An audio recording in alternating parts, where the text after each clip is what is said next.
So this video is going to be on the context of the 1960s in preparation for your media studies exams. So the 1960s was a period of rapid change, first of all. Before, obviously, you'd had the 1950s, where it was still a time period of austerity and kind of recovering from what happened during the Second World War. So then the 1960s was moving towards prosperity. And as part of that, it was kind of a revolt against the patriarchal values of the 1950s. And one of the things that was key to that was in 1961, the pill was made available. So first of all, it was just for married women, but then later on it became available for all women in 1967.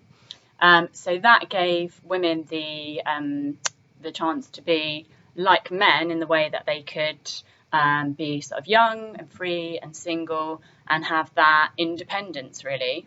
And also during the 1960s, there was the second wave of feminism, which was tied with that too.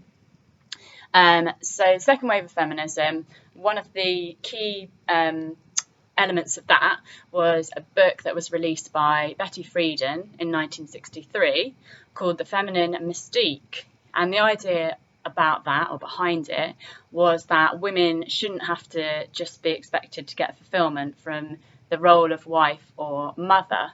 And that was very much the idea that was pushed during the 1950s and the baby boom sort of time period. So the 1960s was, sort of completely starting to go against that.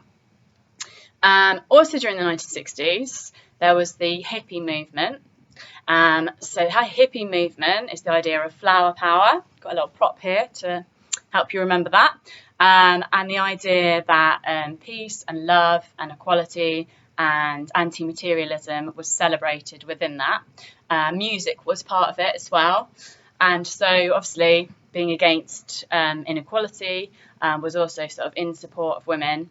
So it's a little bit more rebellious, more of a counterculture against mainstream society. And there are hints of that in some of the media texts around that time period. And also, it was an interesting one in terms of the media industry because companies and businesses were making a bid for women's cash, young women's cash, who now had a bit more independence and were a bit more liberated. But they were sort of slow to respond to the representations of these young women. So you can see that sort of throughout the 1960s, things starting to change a little bit, but they were sort of uncertain and a bit slow in terms of the way that they were reflecting the change in society. Because remember, even though there were more women in full-time employment and more women going to university, there were still fewer women in those sort of top positions. So that means that the media texts were being produced were still run by men predominantly, although things were changing and did change throughout the 60s. So that's it really for now. If you've got any questions, let me know. And I hope that gave you a little bit of a reminder about the sorts of things to cover if you get a question on context of the 1960s. Thanks, bye.